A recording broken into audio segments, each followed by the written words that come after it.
I said to the gentleman from the US Embassy, I said, name me one country in the world where Europeans have gone and treated the locals as equals. Because here it is, I'm fighting to protect these resources so that it benefits not only the Bahamas, but the United States, every country in the Caribbean, and the list goes on. And that can only happen if you empower the locals so that they're using these resources in a sustainable way. So that is the root of the issue. And that such mindset, many of us unfortunately have learned that. And I call it, thinking with the spirit of scarcity, because you always want to get more, even at the expense of others. And so that mindset that was exported out of Europe when they met in Germany, as you know, they sat at the table and there was no Africans invited to the Berlin conference, right? So, we had no idea that, we not only wasn't a part of the conversation, we was actually on the menu for dinner.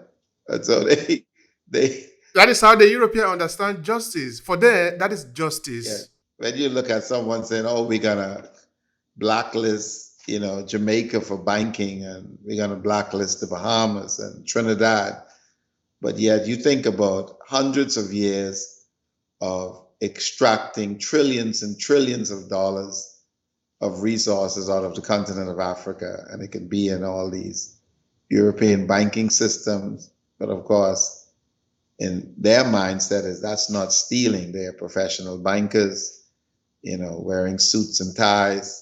But then you and I are criminals. Yeah, yeah. We don't That is their pick up. justice system, European Yeah, Western justice, so that we can begin to decode it a little by little. That is their, by the time they are stealing, it's called justice. If you cry yeah, out, you are a rebel. So you just need to follow their fascist system. Don't complaining, just say sa sa all the time. They are yeah. hitting you, don't cry, just keep quiet. You are obedient, you are a good one. That is how Yes. they understand it. But don't do And the I same thing to realized, them. I realized that because I fish so many people, and some of them are genuine, but most of that mindset, that's how it. So even when you think about it, let's say I'm being very successful here in the Bahamas, over there, and I'm looked at as, Prescott, very wealthy, but at the same time, I am getting the bauxite out of Nigeria, and I'm leaving a path of destruction when I leave. The water table is destroyed. The farmlands of the local villages are no more. But of course, I'm over here in the Bahamas and I'm flying around on my private jet, and I am viewed as being very successful. So when you look at that mindset of what we call, uh, being a very successful business person, it's not a balanced approach. And so they had to convince themselves that we were inferior or savages. And so we can carry out such a model.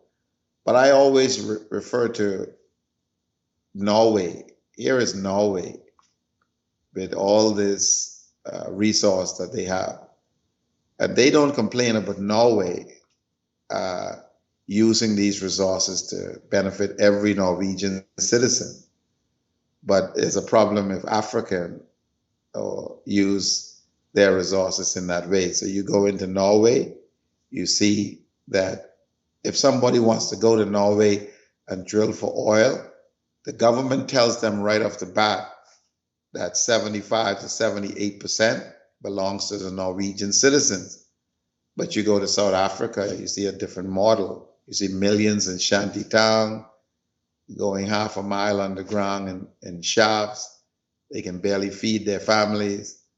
And then those who implemented such a model, they can be living in luxury, drinking expensive wine, living in gated communities, and that is viewed as, a model of success.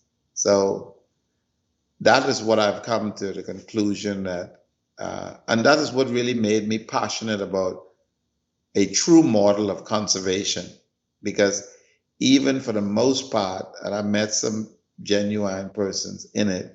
But even the model itself is the very same structure that leads to, permanent poverty of our people and resources being exploited and destroying the land. And as I pointed out to you, I could give you a clear example of the Bahamas. We have been exporting limestone for about 65, 70 years into the United States, Canada, and all over the world. And not even $1 shows up in our annual budget. I'm not saying that they pay us $10 or $5 a year. They just develop a structure called a free port, which is on the island of Grand Bahama. And I can show you now the ships are going into 11 different ports into the United States. And this is before I was born, we was exporting it. So we have billions and billions of dollars in limestone leaving, and the country has billions and billions in debt. And that can be Trinidad and Tobago, that can be Jamaica with its bauxite mine. And so, because I fish so many people and I listen to these conversations, you realize that that's a mindset of not looking at others as equals. They're not thinking of negotiating with you.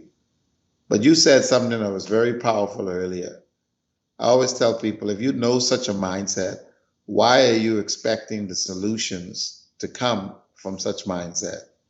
And so when you look at African leaders, most of our politicians, unfortunately, don't really understand what we're talking about now. They've been miseducated. We see education as getting a degree from a university. And, if you go and pursue that education just for, the ability to earn more money for you rather than to truly find out the truth, unfortunately, most people are in that state. Whether they don't really understand this, that can actually be for another day. Today, of Yes. course, we're looking at the responsibility, if we want to put it like that, of Yeah. European in the situation in Africa. Here, we do talk a lot about our responsibility, but we're of course, maybe we might say come to that. In that, what we are talking about at the end of the day, I think is a common sense. Now, I tell you what I mean, why I am not, I don't want to excuse our politicians. This is why. We see some of them, let's say for Nigeria, for example, where they hide billions of, sometimes they don't even hide billions of naira anymore because naira, the Nigerian money have become worthless. They now had billions of dollars of foreign currency.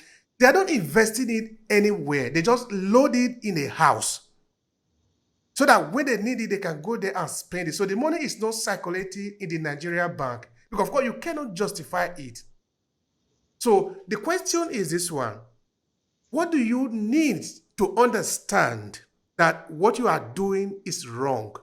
What do you, as a human being, doing that to your nation, need to understand that that is wrong? That your children cannot go to school in your country because the educational system is so poor. They can leave the Nigerian student to be on strike. They can leave, for example, ASU to be on strike for up to 6 months. It doesn't concern them because their children are studying somewhere in Europe or in the United States. Why is that difficult for them to understand? They are Well, sick. They cannot go to hospital in Nigeria because the hospital, our medical situation is so bad. Why is that difficult for them to understand? That is why I really do not want to excuse them at all because I look at them, all of them, they are the same. well, you shared something that's happening not only here, but it's so powerful. Let's look at the root of what you just said, right? Imagine you and I each have $500 in our wallet, and then your wallet is in the bedroom, and then you're sneaking in your own bedroom to steal $1 from your own wallet. That's how bad the miseducation has taken place, that we have become so miseducated that we don't even see that the resources belong to us. because we just follow a system of, whether it's the Dutch or the British who's extracting the oil for 100 years of Nigeria, but yet they have propped up politicians to make sure that they don't do what Norway did